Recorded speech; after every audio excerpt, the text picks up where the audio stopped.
Do you want to learn how to budget? So if budgeting feels restrictive, overwhelming, or like it just never works, probably because you just haven't been taught the right way to do it. My name is Ray, and I'm here to help you on your financial journey, all based in the Christian faith. I want to reassure you that this is going to be simple, based on biblical principles, and that this is real life. So let's dive right on in and let's talk about why most budgets fail. Let's talk about the first reason. It's this belief that people have that a budget restricts you from spending money, but it really actually does the complete opposite. A budget gives you the freedom to spend money where you're not wondering where your money went. You're telling it where it goes before the month even starts, and then you follow that. Some other things is a lot of people think it's too complicated. They set themselves up with unrealistic expectations, and then there's no purpose behind the numbers. Luke 14:28 says, "But don't begin until you count the cost. For who would begin construction of a building without first calculating the cost to see if there's enough money to finish it?" After reading that scripture, how foolish does it sound to start the month without knowing what your expenses are gonna look like? At least have a good idea of what your expenses are gonna look like and what your income's gonna look like too, because your income is how you are gonna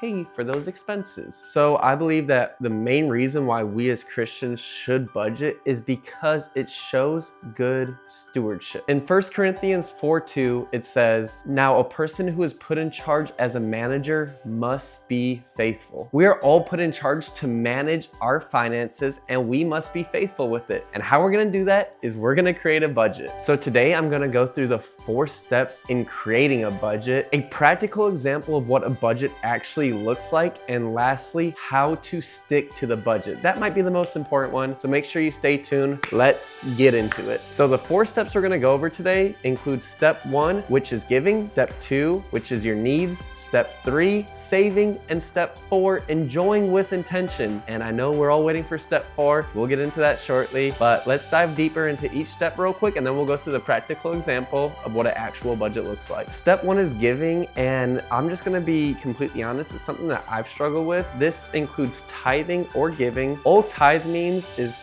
10%. So when people say they tithe, that means they're given 10%, if they're saying tithe correctly. Now, I am not tithing currently. I recently just started giving to my church, and it's a little amount. It's not 10%, but I'm trying to build up my giving bone right now. I understand how important it is, what the Bible talks about giving, and I am working on that. Crazy for me to recommend people tithe because I'm not doing it myself. It's like calling the kettle black, but everything that I've read in the Bible says to tithe. I need to surrender that to God and start doing that. But we're gonna start off, let's just cut 10% of our income. That's gonna be step 1, your tithe. I will most definitely do another video all about giving, but for right now, I will keep you guys posted on where I'm at, and I'd love for you guys to comment where you're at in the giving process. Step 2 we talked about is your needs. That's gonna include the 4 walls: food, shelter, utilities, transportation. These are all pretty basic, but they do change based on where you are in your life. You know, if you're single, married, have kids, whether you are in the city or a rural area, the cost of living looks like where you live. And so we'll get to that in the practical example and just base it off of the average. Step number 3 is saving. This includes a saving account. It can be your emergency fund. This will also include all the investing you do. So whether that's your 401k through work, whether that's through a mutual fund, whether that's outside a tax advantage account. And saving is really important for the future, and it really helps you start to get ahead on your financial journey. The last step of the budget is enjoying with intention. This is where we get to spend on our wants, not our needs. So if you're a big ol' nerd, this could be spending money on video games, computers, all that stuff. If you're a very artistic person, this can be buying a new canvas and paint set. If you're super into travel, this can be setting up a cruise to travel across the world. It all depends where you are, but it's the last step in our budget, and this is where we get to have a lot of fun. So now I'm gonna hop on my computer, and I'm going to run through a site that has a budget. Now feel free to use whatever site you want or whatever application you want, but this is gonna be a practical example based off of where I live, what the average annual salary is, what taxes look like on that, and then from there we're gonna go through the 4 steps that we just talked about, and we're gonna run through that, and I hope this helps a ton.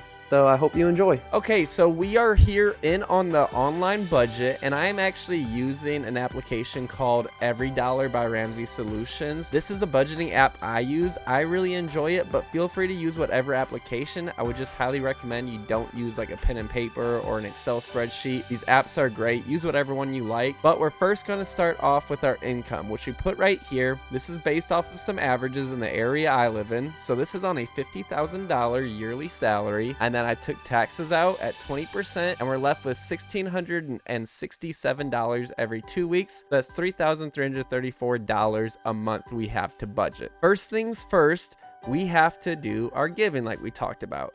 So for this example, I'm going to go ahead and do a tithe, which is 10%, 1/10, and we're going to do that for the church, and that would be $334. So immediately we have that plan for the month.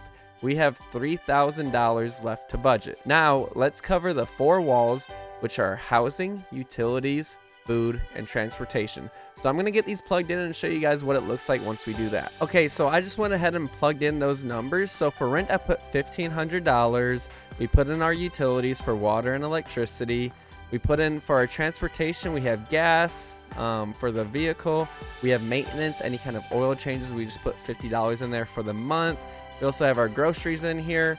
A phone bill, I consider that a need as communication is just like that these days. Pet care, I threw $65 in here. Medicine, doctor visits, $50 and $35, and then auto insurance at $209, homeowner and renter's insurance, and identity theft. This would also be a great time to put in health insurance as one of the needs, if that's something that you are paying for. So that covers our 4 walls, and with that, once we have all that planned out, it looks like we have $431 left to budget. So from here, we can start going to our wants, and we can go through all these different categories. You can add items.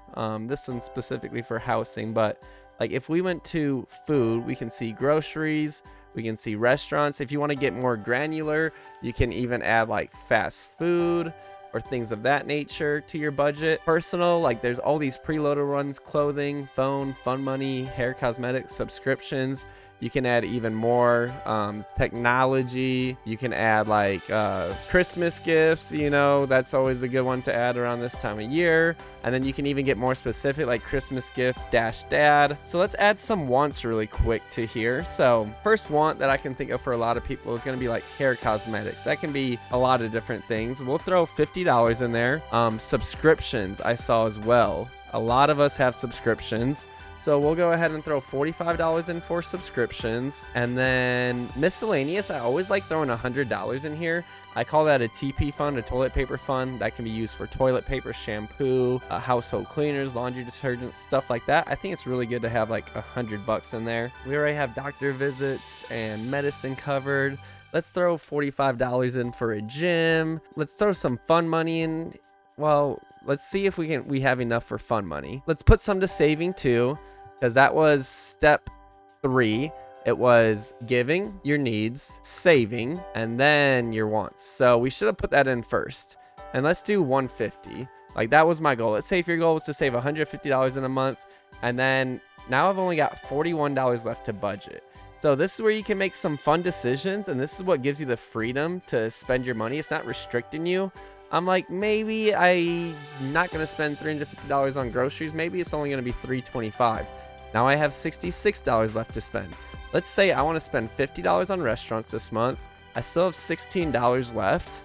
And I'm like, where do I want that to go for the month? And then I can go down, subscriptions, I'm good on. Pet care, that's plenty. Entertainment, I just kind of included that in my fun money. Restaurants, we have 50 on. Okay, let's say that we're not going to go to that many restaurants this month. Like I only plan on going out maybe twice. We're gonna put $30 only right there. And then we'll put the rest to fun money. Why not? $36. Now, this budget might be very short for some people, and it might be a very large budget for some people. This is just the idea of how to get your budget down. And from here, when the month starts, this is how you track your transactions. So we're going to pay rent on the 1st of December, and it's going to be $1,500. So you enter this, and then you type in rent, and you choose your budget item, which the budget item would be mortgage and rent. And then we click track expense. And what it does When we look at rent now, it shows what we had planned and what we have remaining. So we don't have any remaining left on this. If we go ahead and we get our electricity bill and we see that's only $75, we're gonna go ahead and enter that. And that was on the 3rd of the month, let's say. And we're gonna electric, and we're gonna pick electricity for that one. Track expense. So under electricity, we put we planned $105, but it was only $75, so there's $30 remaining on this. This is where I can go and edit this, and let me just change it to 75 now, and now it shows that there's 0 remaining, and so we have an extra $30 in our budget that we can put anywhere we want.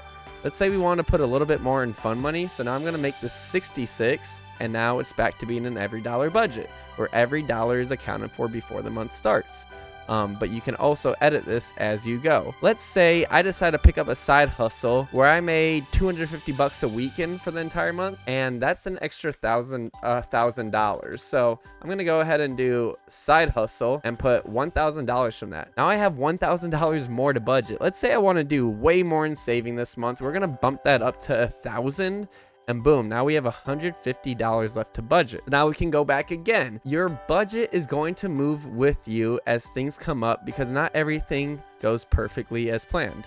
So that's okay. Let's say we want to spend a little bit more on groceries, an extra $25. Let's bump up this restaurant budget. We just figured out, we just made some plans with friends, so we're gonna go out more. You know, we made another plan, so let's throw another $25 in there. $30 more left, and we're going to add that to fun money. So let's make it $96 now. Now this is a budget without any debt. If you have debt, make sure you put that in front of your wants as well. And then as this goes, like let's say we go to a restaurant and we spend $32 at Chili's, and that was on December 6th. We're gonna go down and pick what budget item it was. We're gonna pick restaurants, track expense. And when we go down to restaurants now, we will see that we planned $125 for restaurants in December. We just spent $32 at Chili's, so now we have $93 left to spend this month. So this helps you track your expenses, and I love tracking them on this app because it makes me think about my purchases twice and makes me make smarter decisions. So I hope this budgeting, this practical application actually helps you out. If you have any questions, please make sure you leave them in the comments. I'm happy to help out wherever I can. But yeah, I would highly recommend downloading a budgeting app, messing around with it, and make sure you look at your last month's transactions. Look at all your bank statements, all your credit card statements. Look where you are spending money, because it will amaze you how much money you're spending in places that you didn't think you were. So I hope you guys enjoyed. If you like this video, make sure you give it a thumbs up and subscribe for more content, and I will see you guys in the next video. Bye.